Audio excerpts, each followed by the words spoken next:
Hello दोस्तों, मैं दिनेश चौधरी आप सभी का स्वागत करता हूं आपके अपने YouTube channel PSC by DC sir. इस चैनल पर हमने निशुल्क शिक्षा की शुरुआत की और फिर क्रमबद्ध तरीके से प्रीलिम्स परीक्षा के लिए पढ़ा।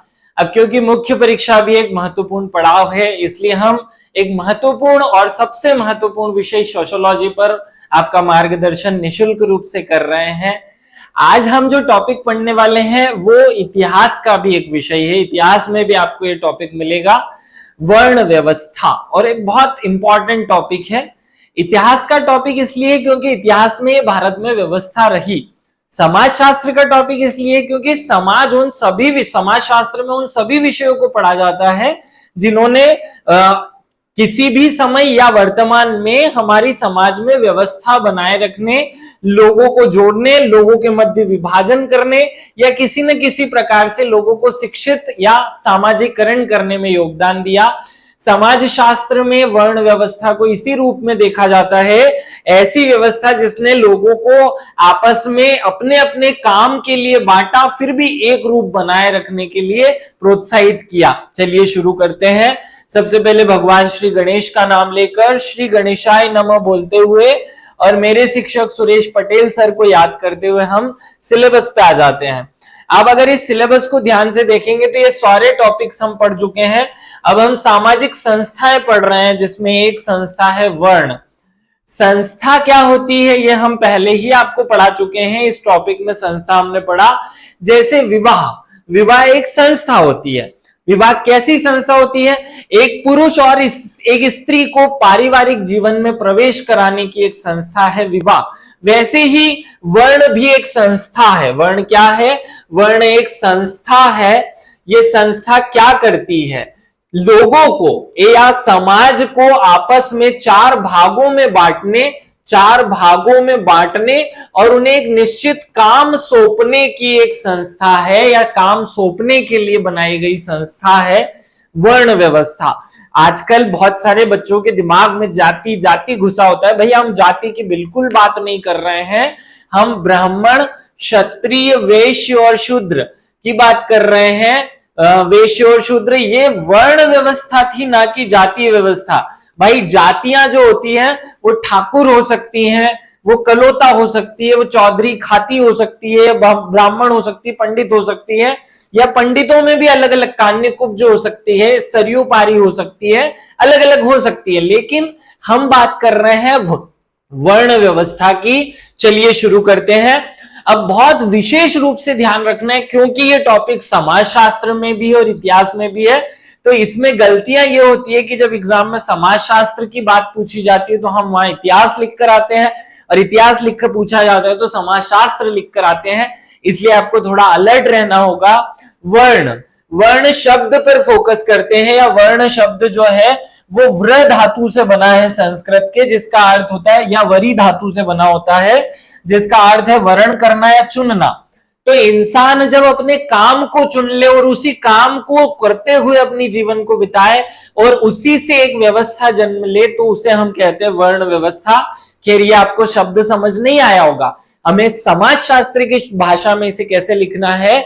वर्ण शब्द को आप जब समाज शास्त्र में डिफाइन करेंगे तो कहेंगे समाज में स्त्रीकरण के लिए तथा श्रम विभाजन व संघर्ष, श्रम विभाजन और संघर्ष को, श्रम विभाजन करने और संघर्ष को रोकने के लिए जो व्यवस्था बनाई गई, या जिस संस्था द्वारा व्यवस्था बनाई गई, उस संस्था को ही क्या कहा गया? वर्ण व्यवस्था। आपकी सोशियोलॉजी में जब आप इसे 3 नंबर में 2 नंबर में डिफाइन करें तो ये 3-4 शब्द जरूर आने चाहिए। वर्ण क्या थे? वर्ण एक संस्था थी। क्या थी? वर्ण एक संस्था थी जिसने समाज में स्त्रीकरण, ये शब्द बहुत महत्वपूर्ण है, आना ही चाहिए, जिसने समाज में स्त्रीकरण के लिए श्रम विभाजन और संघर्ष को, श्रम विभाजन किया और संघर्ष को रोकने का काम किया। उस व्यवस्था या उस संस्था को हमने वर्ण व्यवस्था या वर्ण कहा है। याद रखिएगा, इसकी डेफिनेशन में ये 3 शब्द बहुत इंपॉर्टेंट है। पहला, यहां एक संस्था थी, दूसरा इसने स्त्रीकरण किया, तीसरा सामाजिक श्रम विभाजन और संघर्ष को रोक दिया, श्रम विभाजन करते हुए संघर्ष पर विराम लगाया, उस व्यवस्था या उस संस्था को हम क्या कहते हैं? उस संस्था को हम वर्ण कहते हैं। वर्ण से तात्पर्य वृत्ति या व्यवसाय का चुनाव करने से है। इस प्रकार वर्ण का शाब्दिक अर्थ स्पष्ट हो गया कि कोई भी व्यक्ति अपनी पसंद के व्यवसाय का चुनाव कर सकता था और उस व्यवसाय के चुनाव के साथ व्यक्ति का वर्ण निश्चित हो जाता था। अब उसके कर्तव्य, उसके अधिकार और उसके कार्य सब कुछ निश्चित थे।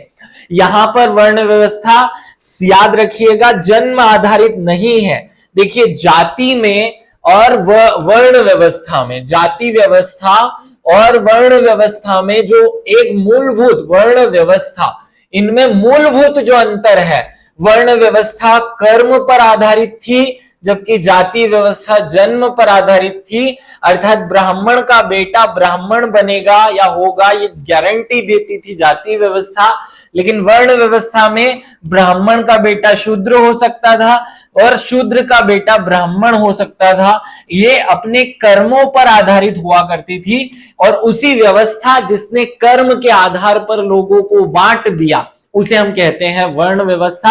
अब आपका दिमाग घूम रहा होगा कि यार समाज को बांटना ही क्यों है, समाज में एकता की क्यों जरूरत नहीं है? चलिए इसका आंसर भी मैं ही देता हूं कि समाज को बांटना क्यों जरूरी है, समाज में सबको एकता की क्यों जरूरत नहीं है। देखो भाई, जब मैंने जैसे इतिहास में जब ये टॉपिक पढ़ाया था तो यही उदाहरण दिया था, सेम उदाहरण देता हूं ताकि आपको कंफ्यूजन क्रिएट ना हो। हम जब मान लीजिए कि हम 4 दोस्त हैं और एक रूम में रहते हैं। अब रूम में जो 4 दोस्त रहते हैं वो सब अलग अलग काम, जैसे वो उस रूम में बहुत सारे काम हो सकते हैं, एक सफाई का, एक बर्तन मांजने का, एक खाना बनाने का, एक बाहर से सामान दुकान से खरीद कर लाने का। हम उस व्यक्ति को सब्जी खरीदने भेजते हैं जिसकी बार्गेनिंग पावर बहुत अच्छी होती है। हम उस व्यक्ति को खाना बनाने के लिए कहते हैं जिसका स्वाद बहुत, जिसके खाने में स्वाद बहुत अच्छा होता है। हम उसे साफ सफाई करने का काम देते हैं जो छोटी छोटी बातों को भी ध्यान रखता है, छोटी छोटी चीजों को भी ध्यान रख लेता है। हम उस व्यक्ति को बर्तन मांजने का काम देते हैं जो सबसे निकम्मा होता है। इस प्रकार हम जब 4 दोस्त रहते हैं, अगर मान लीजिए हमने काम नहीं बांटा होता तो चारों दोस्त एक साथ सब्जी खरीदने जाते, चारों का टाइम वेस्ट होता। अगर हमने काम नहीं बांटा होता तो चारों एक साथ खाना बनाते, उतना ही टाइम लगता, चारों का टाइम वेस्ट होता। अगर हम यही काम सफाई का करते तो चारों दोस्त एक ही छोटे से रूम में साफ सफाई करते, चारों का टाइम वेस्ट होता। और हो सकता है कि इस एक ही काम को करने में चारों आपस में लड़ ले, क्योंकि सब्जी की दुकान पर खड़े होकर एक कहेगा कि मैं बैंगन खरीदूं खाना चाहता हूं, एक कहेगा कि मैं लौकी खाना चाहता हूं, एक कहेगा मैं कद्दू खाना चाहता हूं और दूसरा कहेगा नहीं मैं तो करेले खाऊंगा आज। और इस सब में सबके बीच विवाद की स्थिति, संघर्ष की स्थिति बन जाती। हमारे जो मुनीषी हैं जिन्होंने समाज को बनाया, उन्होंने समाज में एक ऐसी व्यवस्था बना दी कि भैया कोई तो मटका बनाने वाला भी होना चाहिए, कोई तो गेहूं उगाने वाला भी होना चाहिए, कोई तो सबकी रक्षा करने वाला भी होना चाहिए और कोई तो सबको ज्ञान देने वाला, शिक्षा देने वाला, भगवान की पूजा कराने वाला भी होना चाहिए। इसलिए सब में काम बटा हुआ ना चाहिए। जैसे एक रूम में 4 लोग नहीं रह सकते बिना काम को बांटे, उसी प्रकार पूरे इतने बड़े समाज में काम को बिना बांटे कैसे समाज को आगे बढ़ाया जा सकता था। इसलिए मनीषियों ने समाज में एक व्यवस्था, एक संस्था बना दी जिसका नाम हमने वर्ण रखा और इस वर्ण ने लोगों को अपने काम के आधार पर बांट दिया, काम के आधार पर सबके अधिकार और कर्तव्य बना दिए या निश्चित कर दिए। उसी को कहा हमने वर्ण व्यवस्था। अगर समझ आए तो कमेंट करके जरूर बताना कि आपको वर्ण व्यवस्था समझ आ रही है। जाति मत समझना, मैं जाति बाद में तीसरे 25वें नंबर के जो टॉपिक होगा उसमें पढ़ाऊंगा आपको इसी यूनिट में। आगे बढ़ जाते हैं हम, इसके बारे में हम कुछ और जानकारी ले लेते हैं। कुछ छोटे छोटे शब्द मैं आपको बता देता हूं जिससे सोशियोलॉजी में आप लिख बातों को आसानी से पाए। हिंदू सामाजिक व्यवस्था में विश्व की सबसे अनूठी और अद्वितीय व्यवस्था थी, इसकी तारीफ कर रहे हैं। वर्ण व्यवस्था भारतीय संस्कृति की विशालता और उदारता का प्रतीक थी।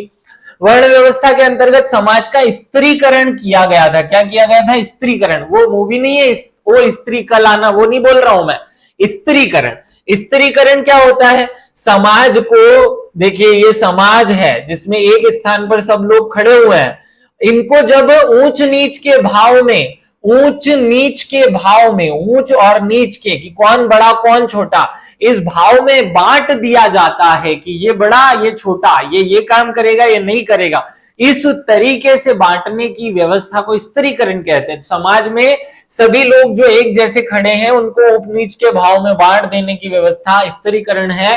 प्रत्येक स्तर पर कुछ कर्तव्य निर्धारित किए गए जिससे समाज का समन्वय स्थापित रहे। यह एक क्रियाशील एवं रचनात्मक समाज की व्यवस्था थी जिसका आधार क्या था? धर्म था।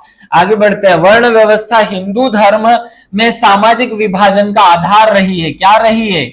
ये सामाजिक विभाजन का आधार है। 3 नंबर में या 2 मार्क्स में क्वेश्चन पूछ लिया जाए कि सामाजिक विभाजन का आधार क्या था प्राचीन काल में, तो आंसर होगा विभाजन का आधार था वर्ण व्यवस्था या कर्म व्यवस्था। वर्तमान में क्या आधार है? वर्तमान में जाति व्यवस्था आधार है। और अब क्योंकि अब तो पूंजीवादी व्यवस्था, इसलिए पैसा जो है वो विभाजन का आधार है। उच्च वर्ग, मध्यम वर्ग, निम्न वर्ग, इसको पैसे के आधार पर बांटा जाता है। आपकी इकोनॉमिक शक्ति कैसी है, सीधा हर जमाने में समाज को बांटना जरूरी है, नहीं तो कौन काम करेगा? सब चाहेंगे कि मेरा बेटा इंजीनियर हो, किसी को तो झाड़ू भी लगानी होगी और किसी को तो जंगलों में साफ या जंगलों में पेड़ काटकर खेती करने का काम भी करना पड़ेगा। आगे बढ़ते हैं।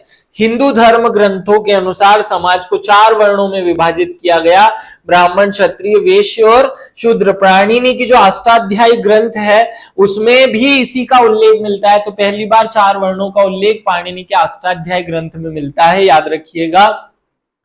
4 वर्ण थे, ब्राह्मण, क्षत्रिय, वैश्य और शूद्र। यहाँ ऊंच नीच को दर्शाने के लिए आपको इस तरीके का फोटो दिखाया गया है। अब याद रखेंगे, वर्ण एक संस्था थी, ये पहला शब्द मिस ना हो। दूसरा, स्त्रीकरण किया गया। और तीसरा, श्रम विभाजन करते हुए संघर्ष पर विराम लगाया गया। किस पर? संघर्ष पर, सामाजिक संघर्ष पर विराम लगाया गया। कोई ये ना कहे कि नहीं दूध लेने सब्जी लेने मैं जाऊंगा, कोई ये ना कहे कि नहीं मैं खाना मैं पकाऊंगा, कोई ये ना कहे कि बर्तन मैं नहीं मांजूंगा क्योंकि ये तो बुरा काम है। तो लोगों को पहले उनके दिमाग को ट्रीट कर दिया जाए कि ये काम कौन करेगा, उनकी क्षमता अनुसार, कर्म अनुसार उनको काम दे दिए गए। आगे बढ़ते हैं। एग्जाम में जो प्रश्न आपसे बड़े प्रश्नों में पूछे जा सकते हैं वो ऐसे हैं, वर्ण व्यवस्था की विशेषताएं बताओ। तो वर्ण व्यवस्था की पहली विशेषता है कर्म को प्रधानता। देखिए, हिंदू धर्म पूरी तरह से कर्म पर डिपेंड करता है, कर्म पर निर्भर करता है। तो पहली विशेषता है इसकी कर्म पर प्रधानता।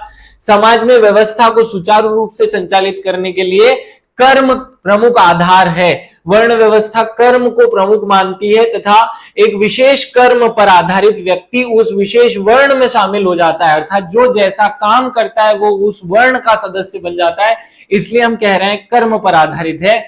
कर्म के आधार पर ही 4 वर्ण निर्धारित हुए, जो पूजा पाठ का काम करे, जो ज्ञान देने अध्ययन अध्यापन का काम करे वो ब्राह्मण, जो रक्षा करने का काम करे वो क्षत्रिय, जो उत्पादन का काम करे वैश्य और जो सबकी सेवा करे वो शूद्र। इस रूप में कम काम के आधार पर लोगों को बांटा गया। दूसरी इसकी विशेषता थी श्रम विभाजन। श्रम विभाजन मतलब काम को बांट देना, कार्य को बांट देना। यहां तो काम के आधार पर वो बनी, यहां काम बांट दिया गया। वर्ण व्यवस्था के अंतर्गत प्रत्येक व्यक्ति की प्रगति व अवस्था के अनुसार कार्य का विभाजन किया गया, जिसके अंतर्गत उस कार्य की दक्षता प्राप्त करने के समान अवसर सभी को उपलब्ध कराए गए। अगर कोई मटका भी बनाता है तो उसमें भी वो दक्ष हो, क्योंकि जीवन भर अगर वो मटका बनाने का काम करेगा तो वो दक्ष हो जाएगा। आगे बढ़ते हैं। अन्योन्य आश्रित, इस व्यवस्था की जो सबसे अच्छी विशेषता मुझे लगी, यहां पर भले ही से ब्राह्मण को ज्यादा महत्व दिया गया, लेकिन ब्राह्मण को डिपेंड किया गया शूद्र पर कि ब्राह्मण के काम कौन करेगा। ब्राह्मण को अगर हवन करना है तो लकड़ी कौन लेकर आएगा? शूद्र लेकर आएगा। जब तक वो लकड़ी नहीं लाएगा हवन हो ही नहीं सकता। वो हवन बनाएगा कौन? वो भी शूद्र बनाएगा। तो शूद्र को की डिपेंडेंसी किस पर? वैश्य पर। कि वैश्य जब तक अनाज पैदा नहीं करेगा ना तो ब्राह्मण का पेट भरेगा, ना शूद्र का पेट भरेगा, ना क्षत्रिय का पेट भरेगा। और क्षत्रिय का पेट नहीं भरेगा तो वो युद्ध कैसे लड़ेगा? और इन सबको क्षत्रिय पर विषय बना दिया कि भाई क्षत्रिय का काम हो गया रक्षा, तो ब्राह्मण को भी रक्षा की जरूरत है, वैश्य को भी और शूद्र को भी। इन चारों को एक दूसरे पर आत्मनिर्भर नहीं बनाया गया, चारों को एक दूसरे पर निर्भर बनाया गया, जिसे हम कह रहे हैं अन्योन्य आश्रित। एक खुद पर आश्रित होता है, एक अन्य पर आश्रित होता है। तो यहाँ चारों को अन्य पर आश्रित बना करके जोड़ दिया गया। तो पहले तो समाज को विभाजित किया गया, लेकिन क्योंकि विभाजन बुरी चीज होती है इसलिए फिर जोड़ा भी गया, एक दूसरे पर निर्भरता करके सबको जोड़ दिया गया। आगे सामाजिक न्याय पर आधारित। कैसे? देखो भाई, न्याय क्या होता है? प्लेटो ने क्या कहा कि व्यक्ति को उसकी क्षमता के अनुसार काम दे दो तो उसके साथ न्याय हो जाता है। तो भाई जो व्यक्ति पढ़ा सकता है उसे ब्राह्मण कह दिया, जन्म पर तो आधारित थी ही नहीं। जो रक्षा कर सकता है उसे क्षत्रिय का काम दे दो, जो उत्पादन लालची है उसे उत्पादन का काम दे दो, ज्यादा पैदा करेगा, और जो कुछ नहीं जानता उसे सेवा करने का काम दे दो। तो सबको न्याय, सबके साथ न्याय किया गया। ऐसा नहीं कि कुछ लोगों को काम दे दिया, कुछ को बेरोजगार छोड़ दिया, ऐसी व्यवस्था नहीं बनाई गई। सबको काम दिया गया और सबको सामाजिक न्याय के आधार पर काम दिया गया। इस व्यवस्था में बाह्य रूप से देखें तो प्रतीत होता है कि यह व्यवस्था शूद्रों का शोषण पर आधारित है, लेकिन संपूर्ण अध्ययन पर स्पष्ट होता है कि ब्राह्मण में सबसे अधिक प्रतिष्ठा और विशेष अधिकार तो दिए, लेकिन उसके उतने ही ज्यादा कर्तव्य निर्धारित किए गए। उसे अपने जीवन में संयम रखने, सदाचार का पालन करने के लिए बाध्य किया गया। इस प्रकार शूद्र को कम अधिकार दिए तो कम उसे नियम बनाए गए, उसके लिए कम नियम थे। तो कहना ये चाह रहे हैं कि न्याय था पूर्णता। ब्राह्मण को बहुत ज्यादा प्रतिष्ठा दी गई तो उतने ही ज्यादा तो रूल्स का पालन करना पड़ा कि सुबह जल्दी उठेगा। अब शूद्र ऐसा कर सकता है कि वो 10 बजे उठे, लेकिन ब्राह्मण को सुबह 5 बजे उठ करके सूर्य को अर्घ देना है, नहाना है, नदी में जाकर के नल थोड़ी ना घर में फटाक से टोटी खोली, पानी गर्म करके नहा लिया, नहीं, नदी पर जाकर ठंडे पानी से स्नान करना है ब्राह्मण, तभी ब्राह्मण रह पाएगा। भले देखो ज्यादा मेहनत करोगे ज्यादा इज्जत मिलेगी, वो वाला कॉन्सेप्ट अपनाया गया, इसलिए कह रहे हैं सामाजिक न्याय पर आधारित। और आगे बढ़ते हैं। और विशेषीकरण को प्रोत्साहन। विशेषीकरण क्या होता है? एक आदमी एक काम को करने में दक्ष हो जाए, विशेषता मिल जाए उसे, तो विशेषीकरण। समता और योग्यता के आधार पर कार्यों का विभाजन करके व्यक्ति के कार्य को उसके दक्ष बनाने में या उसकी रुचि के कार्यों में विशेषीकरण पैदा करने की इस व्यवस्था ने कोशिश की। जैसे ब्राह्मण नाम का जो व्यक्ति है ये जीवन भर पूजा पाठ करेगा तो 8-10 साल पूजा पाठ कराने के बाद विशेषज्ञ हो जाएगा उसका। आपने सुना होगा ना, सामान्य यज्ञ विशेषज्ञ, तो विशेषज्ञ बना दिया गया है इस व्यवस्था ने व्यक्ति को। अगला परंपरागत व्यवसाय। अब इंसान को बिल्कुल देखो, आज की दुनिया में जीवन में सबसे बड़ी समस्या क्या है? बेरोजगारी। अगर आपको पहले से पता हो कि आपको क्या करना है, आपकी जैसी क्षमता है वैसा आपको काम करना है, और अगर ये चिंता खत्म हो जाए तो आदमी की सारी टेंशन खत्म। तो परंपरागत रूप से आपको व्यवसाय दे दिया गया कि ये व्यवसाय आपको करना है, चिंता खत्म, काम करो, आगे बढ़ो। अगला संस्कार शुद्धि पर आधारित, और ये पूरी व्यवस्था जो है वो शुद्धि, संस्कार, नियमों पर आधारित बनाई गई।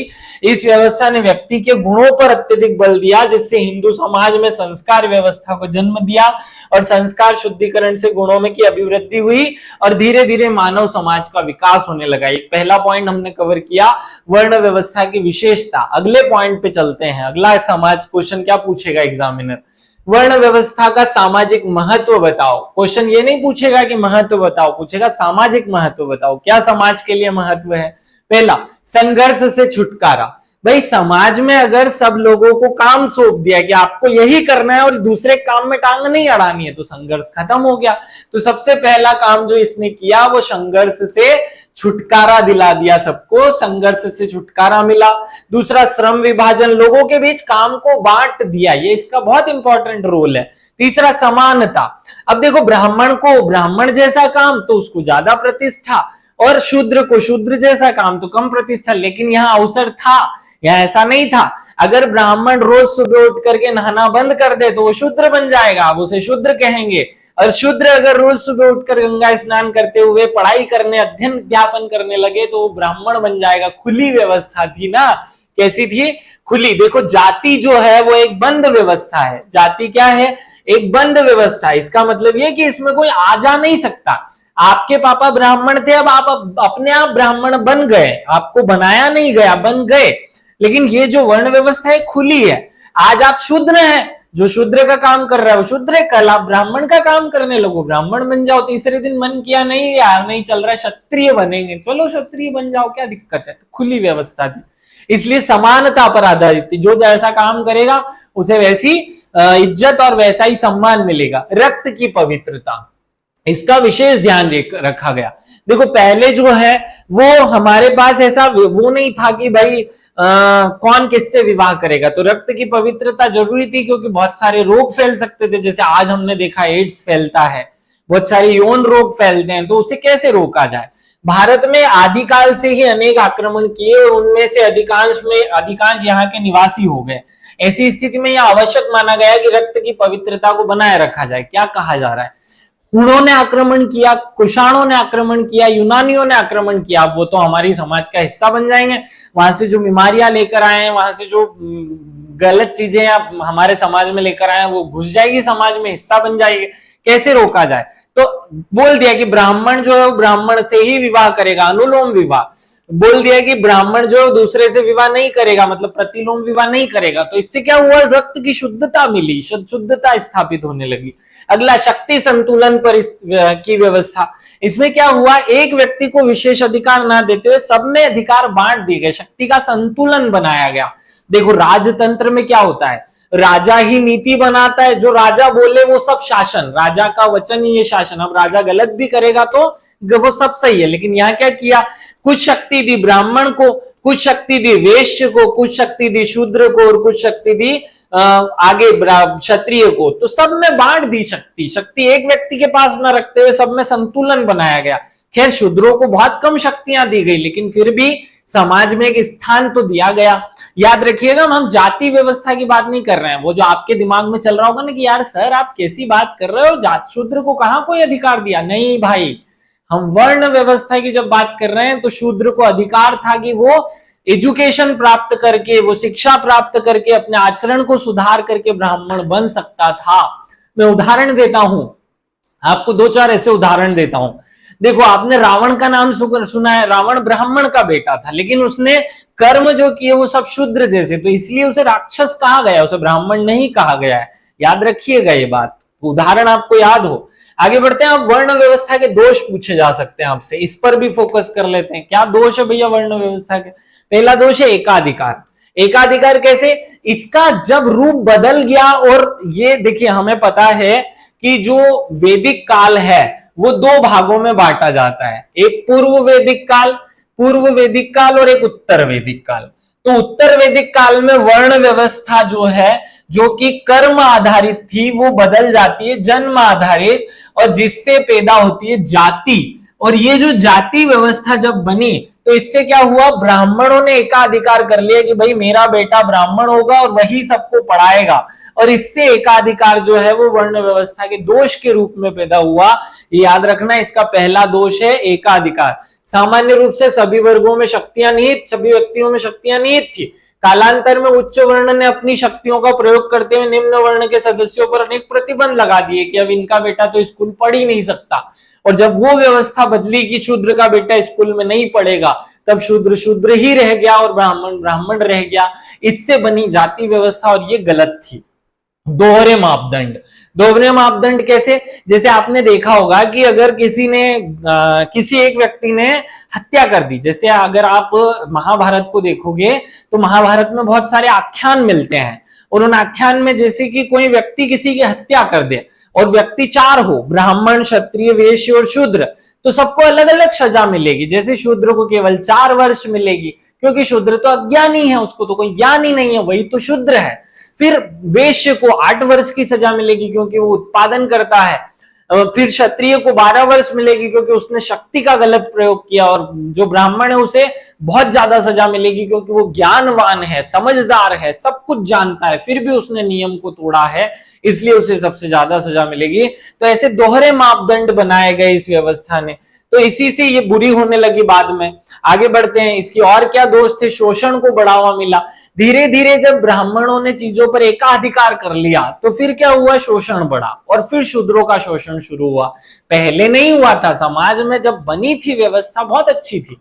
जैसे मैं आपको बताऊं, पर्दा प्रथा। अब आज कोई भी कहेगा कि यार पर्दा प्रथा कैसी बुरी चीज है, नहीं भाई, जब बनी थी जब बहुत अच्छी थी। कैसे, मैं बताता हूं, सिद्ध करता हूं। पर्दा कब बनी, 15वीं और 16वीं शताब्दी में। उससे पहले भारत में लड़कियां जो है, महिलाएं जो है, वो पर्दा नहीं करती थी।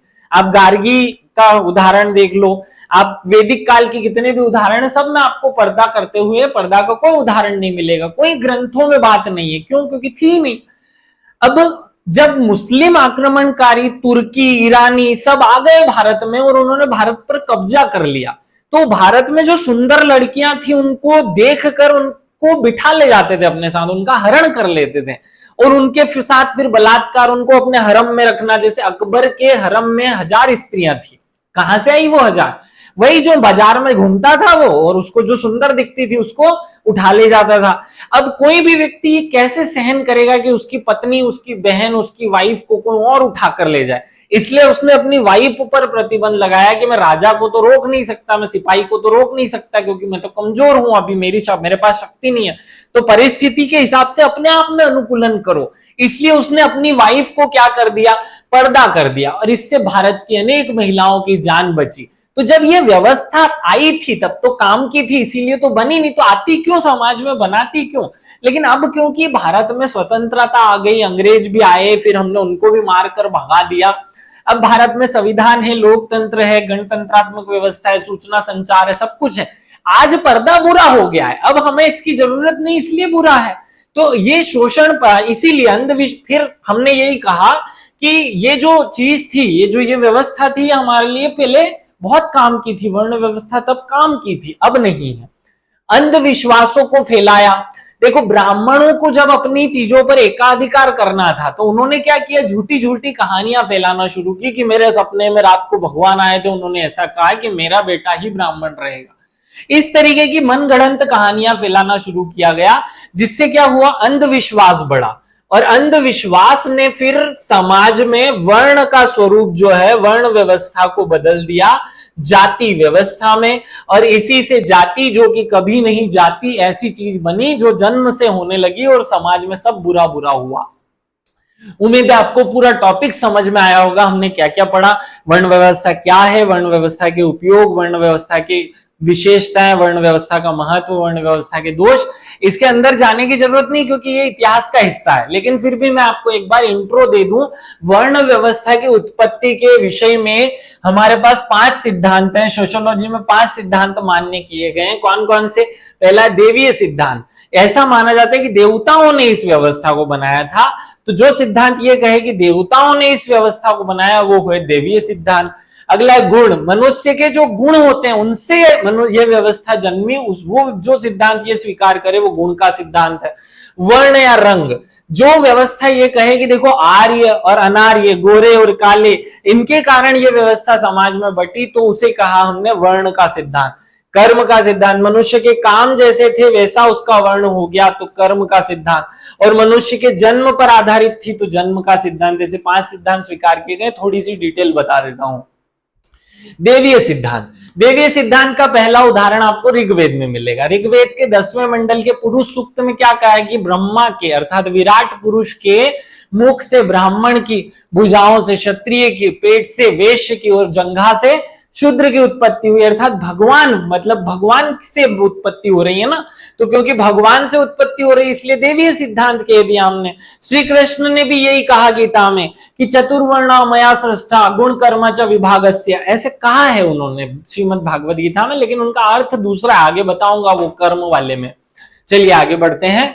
गुण का सिद्धांत ये कहता है कि भैया मनुष्य के जैसे गुण थे वैसे उसका वर्ण निर्धारित हुआ, इसके आधार पर यह व्यवस्था बनी। इस सिद्धांत के अनुसार वर्णों का निर्धारण गुणों के आधार पर होता है।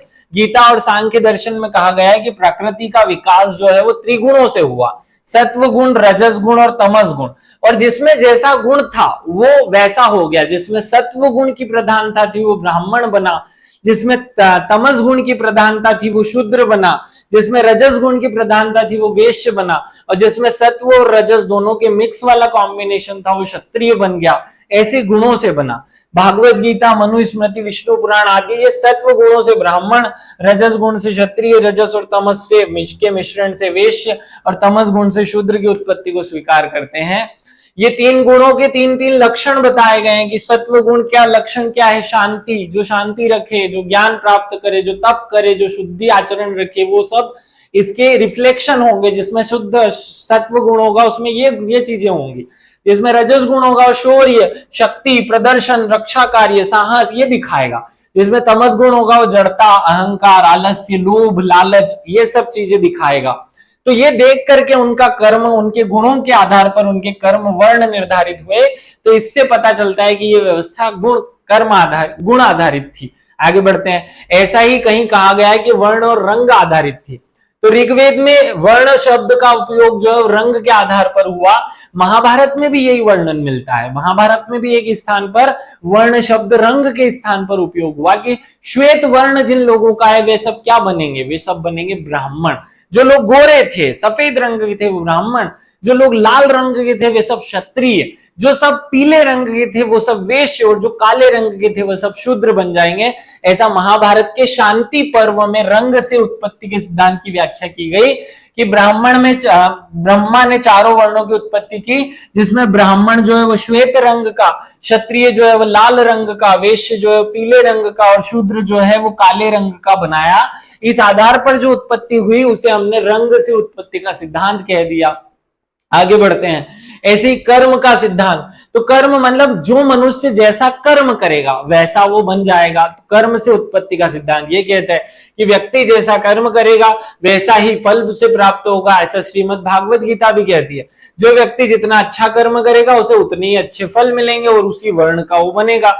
इस सिद्धांत ने वर्ण के निर्धारण में कर्तव्य का पालन या कर्मों को प्रधानता दी। महाभारत के शांति पर्व में ये बात भी मिलती है कि पहले से ब्राह्मण की उत्पत्ति की गई, फिर ब्राह्मण के कर्म के अनुसार वर्णों का विभाजन कर दिया गया, और फिर जो जैसा कर्म करते गया वैसा भगवान ने उसको वर्ण दिया। आगे बढ़ते हैं। जन्म से उत्पत्ति का सिद्धांत ये तो सीधा कहता है कि भैया जिसका बेटा जो था वो वैसा बन गया। शुरुआत में ये व्यवस्था जन्म पर आधारित ही थी और आज तक जन्म पर आधारित है, लेकिन इस बात को बहुत सारे लोग मानते नहीं है। इसके अनुसार जिस व्यक्ति का जन्म जिस कुल या वर्ण में हुआ वह वर्ण जीवन पर्यंत उसी वर्ण का रहा। लेकिन इस सिद्धांत को समाज शास्त्र में सर्व स्वीकार्य नहीं माना जाता। बाकी चारों सिद्धांतों को सर्व स्वीकार्य माना जाता है, याद रखिएगा। अगर आप चाहते हैं कि डिटेल में मैं आपको बताऊं तो मैंने इतिहास में इसका एक वीडियो बना रखा है, वो आप देखिएगा। जो पहली यूनिट हमने पढ़ाई थी तो इसको बहुत डिटेल में पढ़ाया हुआ है, वहां आप देखिएगा। यहां मैं केवल सोशियोलॉजी के लिए जो काम किए वो बातें बता रहा हूं। आगे बढ़ जाते हैं। मनुस्मृति में चारों वर्णों के लिए निम्नलिखित व्यवसाय सुझाए गए। ये भी क्वेश्चन अगर 2 नंबर में आ जाए तो ब्राह्मण जो पुजारी बनेगा, पुरोहित बनेगा, विद्वान बनेगा, शिल्पी बनेगा या शिक्षक बनेगा। क्षत्रिय जो है वो राजा बनेगा, शासक बनेगा, योद्धा बनेगा या सैनिक बनेगा। वैश्य जो है व्यापारी बनेगा, दुकानदार, साहूकार, कुछ न कुछ बनेगा। शूद्र जो है वो सेवा प्रदाता करेगा, कृषि करेगा, पशुपालन करेगा और श्रमिक कार्य करेगा। ऐसे सबको कर्म दे दिए, तो इसका स्क्रीनशॉट लेकर याद रख लेना इनके कर्म। अब आगे की वर्णों की स्थितियां भी दी कि भैया ब्राह्मण जो था वर्ण व्यवस्था में सबसे ऊपर स्थान पर था। सामाजिक, आर्थिक, राजनीतिक, धार्मिक और शैक्षणिक क्षेत्र में ब्राह्मण को कुछ विशेष अधिकार दिए और उसको 6 कर्म दे दिए गए। वेद पढ़ेगा, वेद पढ़ाएगा, यज्ञ करेगा, यज्ञ करवाएगा, दान देगा और दान मांगेगा। ये सब काम जो करे वो ब्राह्मण, ऐसा बोल दिया गया। पुरोहित के रूप में वह राजा के महत्वपूर्ण परामर्शदाता के रूप में काम करेगा। ब्राह्मण को विप्र, द्विज, द्विजोत्तम या भूसर कहा गया। ऐसे ही क्षत्रिय के लिए भी व्यवस्था हुई कि राज्य और समाज की रक्षा का भार जिसे सौंपा जाए वो क्षत्रिय। क्षत्रिय वर्ण व्यवस्था में सेना में रहेगा, प्रशासन करेगा, प्रशासक के रूप में काम करेगा और इसकी समाज में स्थिति द्वितीय स्थान पर सौंपी गई। कौटिल्य ने क्षत्रिय के प्रमुख कर्मों में अध्ययन करना, यज्ञ करना, शस्त्र धारण करना और भू की रक्षा है, जमीन की रक्षा करना बताया है। और मनु ने भी ऐसी बात कही कि रक्षा करे, दान करे, वेद पाठ करे और विषयों में ना पड़े वह व्यक्ति क्या है, विषयों में आसक्त ना हो वह व्यक्ति क्या है, क्षत्रिय कहलाएगा। इसको मूल काम दिया गया था न्याय करना, न्याय करने का काम भी इसे ही दिया गया। ये स्पेशली मैं आपको बता दूं। आगे बढ़ते हैं। वैश्य को काम दिया कि क्योंकि ये उदर से, पेट से पैदा हुआ है तो पेट भरने का काम करेगा, इसलिए पेट भरने के लिए जरूरी है उत्पादन। तो ये भरण पोषण और अर्थव्यवस्था को संभालेगा। इसके कार्यों में कृषि कर्म, पशुपालन, व्यापार, उद्योग धंधे, दान देना, वेदों का अध्ययन करना सब कुछ रहेगा। और शूद्र क्योंकि काम का मतलब इसे कोई विशेष काम नहीं सौंपा गया, वह सबकी सेवा करेगा। इस प्रकार से समाज का एक विभाजन करने की एक व्यवस्था बनाई गई। आप सब लोगों को समझ में आया होगा कि हमने जो ये वर्ण व्यवस्था पढ़ी ये क्या है। 3 शब्द फिर से बता देता हूं। वर्ण एक संस्था थी जो क्या करती थी, स्त्रीकरण करती थी, और साथ में तीसरी बात श्रम विभाजन करते हुए समाज में संघर्ष पर विराम लगाती थी, वो व्यवस्था क्या कहलाती थी, वर्ण व्यवस्था कहलाती थी। उम्मीद है आप सब लोगों को ये टॉपिक बहुत अच्छे से समझ में आया होगा, और अगर आपको सबको समझ में आया हो तो कमेंट करके बताना नहीं भूलना। तो सबको विशेष रूप से धन्यवाद। जय हिंद, जय भारत।